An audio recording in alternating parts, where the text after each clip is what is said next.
Good morning everyone, Andrew here with Food and Travel 360. This morning we are headed to the top of Lantau Island, and that is where Nong Ping 360 is. And that's a Buddhist monastery and a big giant Buddha that we're going to visit today. It's supposed to be very scenic, the weather is looking very nice, so we're excited. And we're going to head over now to the bottom of the mountain to take the cable car all the way up to the top.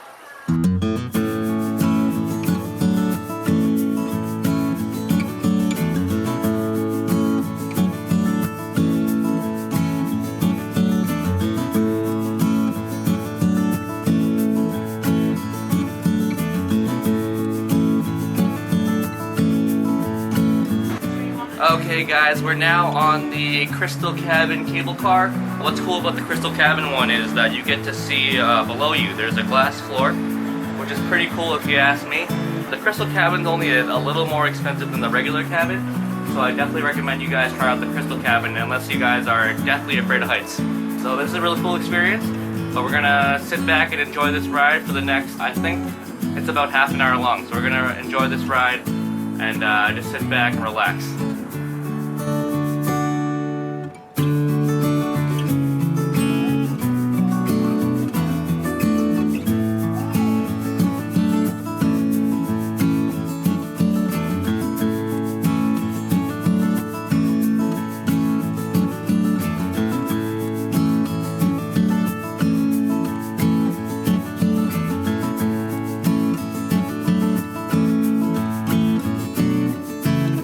Okay, we're now arriving at the final stop. Actually, it's the only stop. And we're gonna get off and head over to the Big Buddha.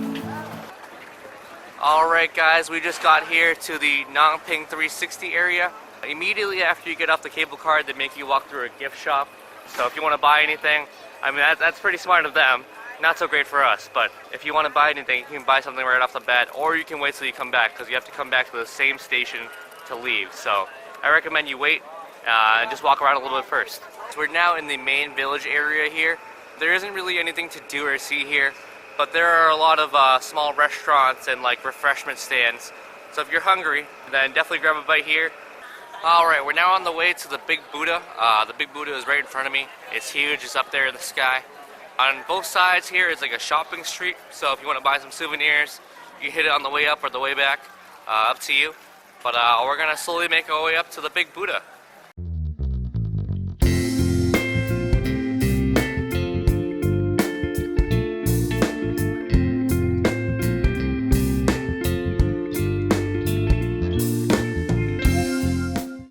Alright guys, real quick, we got like a mountain cow. I don't really know what kind of animal this is. I'm gonna call it a mountain cow, but we got like a real cow right here just chilling in the middle of the way. Pretty cool. I don't want to get too close, but no, pretty cool I think. Up here is the, I guess the main area between the monastery and the Big Buddha. But we're gonna head over to the Big Buddha first and try to conquer all those stairs.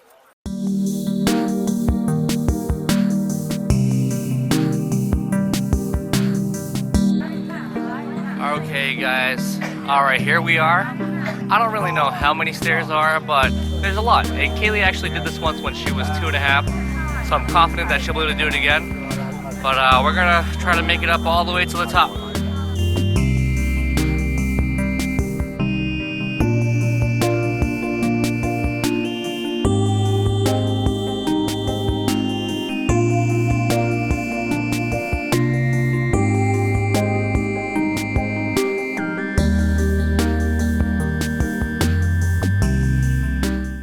Okay everyone, we just made it up here to the top. Kaylee did it all on her own. She didn't even take a break really. She took like a 3-second break and kept trudging along. So good job Kaylee. But it's beautiful from up here. The Big Buddha is now behind me, and you can see all the way down the stairs from here. I think it was like roughly maybe like 12 to 15 flights of stairs. So it's not like impossible, not terrible, but definitely an achievement. Once you get up here, you feel really great about it. So we just got Kaylee an ice cream for making it all the way to the top. I promised her if she made it all the way up on her own, she would have an ice cream. So this is her prize. But there is one more flight of stairs you can go up to the next level. We're going to make our way up there real quick.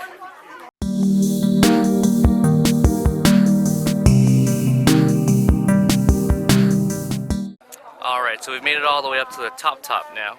The view from here is really stunning. We're going to enjoy the view a bit, but just so you know, there is like a ice cream shop with other refreshments like drinks, some light snacks, and there's also like a little shop in there you can buy some souvenirs. And that's right under where I'm standing right now, so it's inside. But other than that, there's really not much up here. There's a few statues, but mainly is the view and the big Buddha that's right behind me. But I'm not taking away anything from this. It's really beautiful up here. We're going to enjoy a little bit, and then we're going to head back down toward the Po Lin Monastery.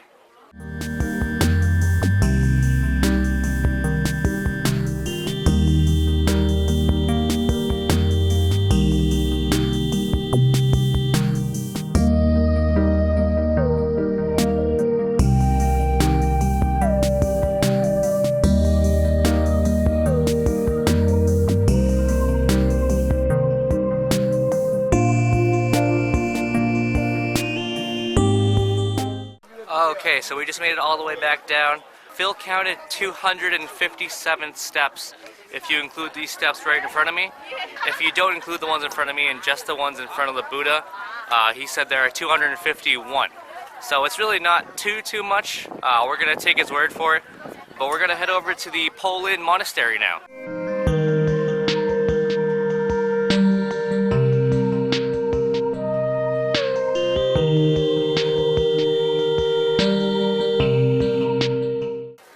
We've now made it to the front of the Po Lin Monastery, which is right behind me. Here you can grab some incense and pay your respects. There's also a little bit more to see inside.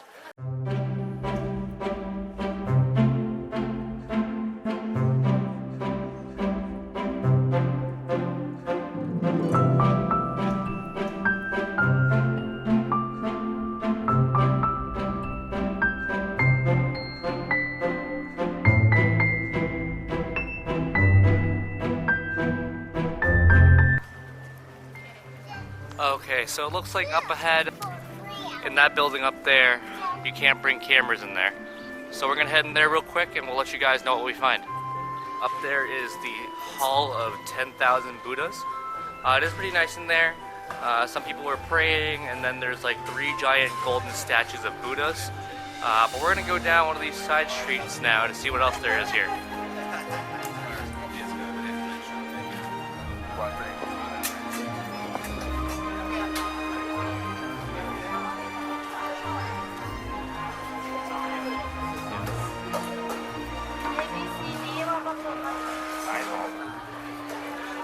Okay, looks like over here there are a bunch of vegetarian restaurants and vegetarian food stalls. I guess they're trying to mimic the tradition, which is pretty cool. I appreciate that.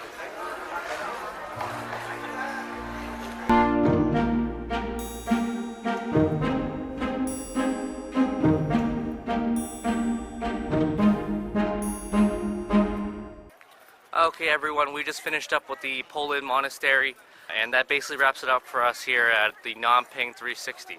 The 2 biggest attractions are definitely the Big Buddha and the monastery, but there are some smaller attractions and some shopping you can do as well. And everything around here is really beautiful. It's very scenic, so you definitely got to come visit here when you're in Hong Kong. Definitely one of the biggest attractions. But we're now going to take the cable cars back down into the city.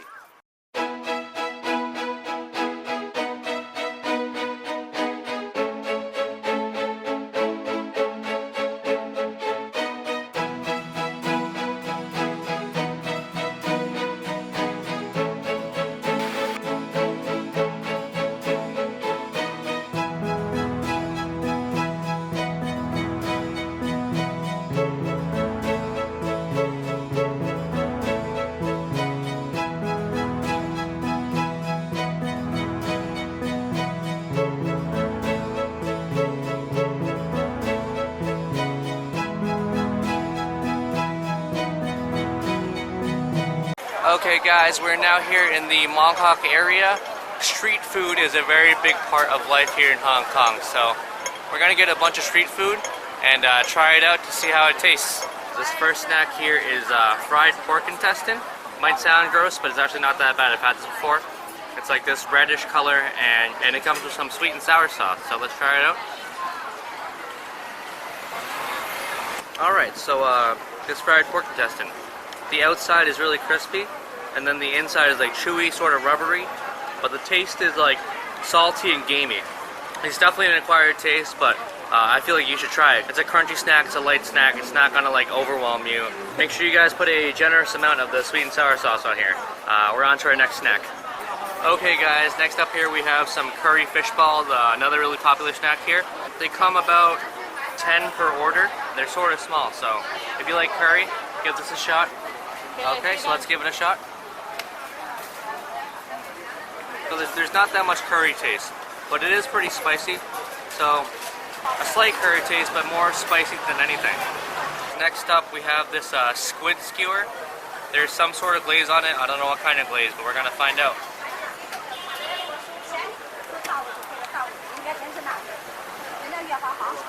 This is actually really good. I didn't know how I would feel about this, but the squid is really nice and crunchy, especially with the char on top. It was grilled, so nice and crispy, pretty smoky, and it's got like a sugary glaze.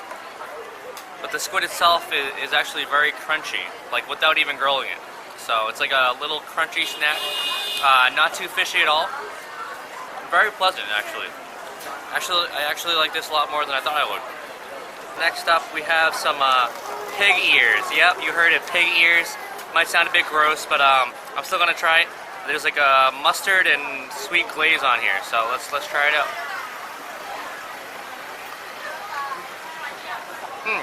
Actually not bad. So if you guys can see that white cartilage in here, that stuff is like really crunchy, but the meat itself is really tender. So you got this like really tender, soft, like gooey meat outside of this really crunchy cartilage. A really nice combination of textures, if you ask me. The sauce, I'm not a fan of the sauce. I think this might even taste better without the sauce, because it's like a weird, like spicy but sweet sauce. Next up, I'm sort of hesitant to try this one because I've never tried it and I don't really know what to expect. But we're gonna find out together. This is deep fried fermented tofu. I put a little bit of chili sauce on one side, but the other side is completely plain. I'm gonna go in with the chili side first, so it's just so I have some insurance on the side here. Okay, I can definitely see why they call this stinky fermented tofu. This is definitely not for everyone.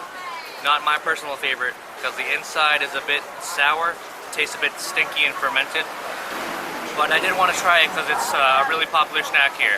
So now I can say that I've tried it, but I probably won't be trying it again. If you guys are adventurous enough, give it a shot. The outside shell is definitely not bad, just like a crunchy outside shell.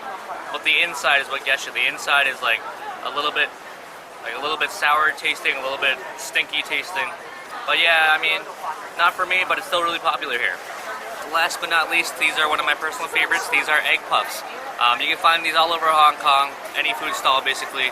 It's basically, if you ask me, it's like pancake or waffle batter, but shaped into these little eggs. The flavor is like a sweet waffle taste, and these little individual balls are like crunchy and soft on the inside. Definitely makes for a nice little snack or dessert. And kids definitely love these. Kaylee's been picking at these, she likes them, Kat likes them, everyone loves these. Who doesn't love a sweet little treat? Okay guys, so there you have it for Hong Kong street foods. I only got to try a few of the most popular ones, but there's definitely more variety, and it varies by stand. So each stand probably has their own specialty, but the ones we tried are the most popular ones. We're headed off to the Temple Street Market now, and then to grab some clay pot rice after.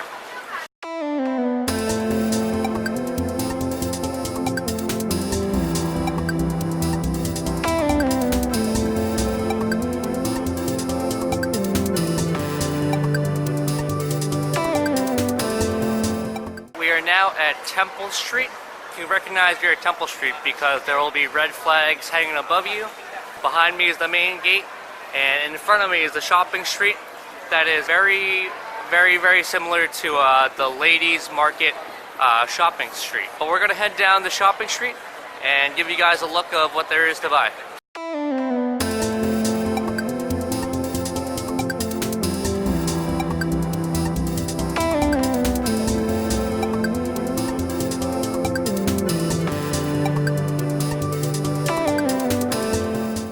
Alright, so we just finished up one block of this shopping street here at Temple Street. There are several more to go, but there are two sections to Temple Street. This main shopping street, and then afterwards, a couple more streets over, is like a smaller shopping area with a lot of street food, more than you see right in front of me. And over there, they're famous for their clay pot rice. So I'm gonna quickly make my way over to the second section and show you guys how to get there.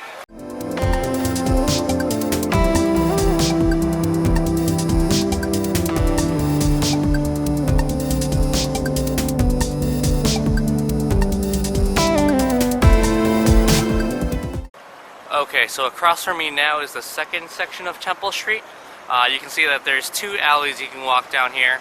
So there's a bit more stuff. Pricing down here is even more competitive, so it's going to be harder to get the prices down, but I still think it's possible. You definitely should try at least.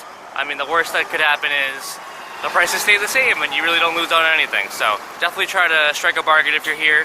Otherwise, if you're looking for some food, on the left side here, if you guys are looking for a quick bite to eat or some dinner, this street right here, this side alley, is known for their clay pot rice. So we're gonna look for a restaurant and we're gonna sit down and eat. Okay guys, so we just sat down at one of these hole-in-the-wall restaurants. Looks really authentic. I mean, this is as good as Hong Kong street food gets. Doesn't get really more authentic than this.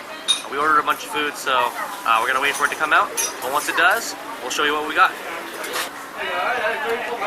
Alright guys, some of our food just came out. I'm going to put some soy sauce that comes in this Gatorade bottle.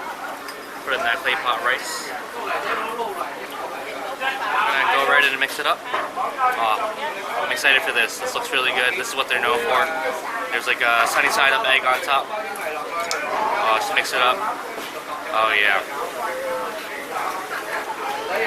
Looks really good. Can't wait to eat it.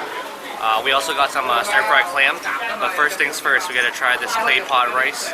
There's a little bit of crust on the bottom. I'm gonna get a little bit of crust, get some beef.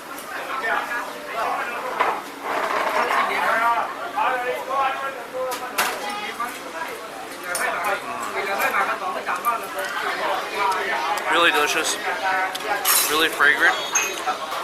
Oh, definitely add that soy sauce though, because it's sort of plain without it, but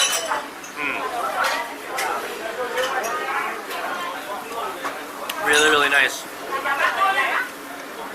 I really love that crust on the bottom. It gives the rice a nice crunch, and the beef is very tender, not too chewy at all. Last up here, we got some steamed shrimp with garlic, and there's some vermicelli noodles on the bottom. So let's give it a shot. So these shrimps I already have for you. They're actually still very hot. Yeah, look at that. Beautiful.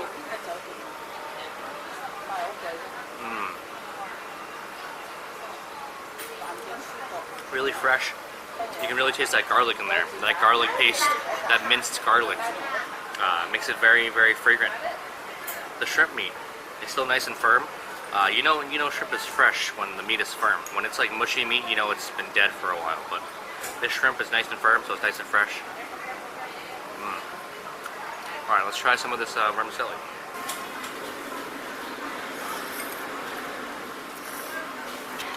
The vermicelli is just as good as that would be. It has soaked up all those juices, all those garlic, green onion, shrimp juices, and it's just really delicious. It tastes like a shrimp scampi almost, except with vermicelli instead of pasta. So, really delicious. Everything was really good. Definitely got to get that clay pot rice when you come here. They're known for that. So, really nice. And it doesn't get more authentic than this. A little hole-in-the-wall restaurant on a side street here in Hong Kong. Alright, so we just finished up at this hole-in-the-wall restaurant. And in my opinion, this is what traveling's all about. It was a small, family-run restaurant. The food was delicious. And even though it was like a small restaurant and it was just like small stools and old tables, I felt right at home. I mean, this is what I traveled for. So it was just as good as any other fancy restaurant I've ever been to.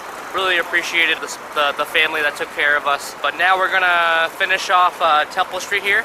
We're gonna walk all the way down to the end.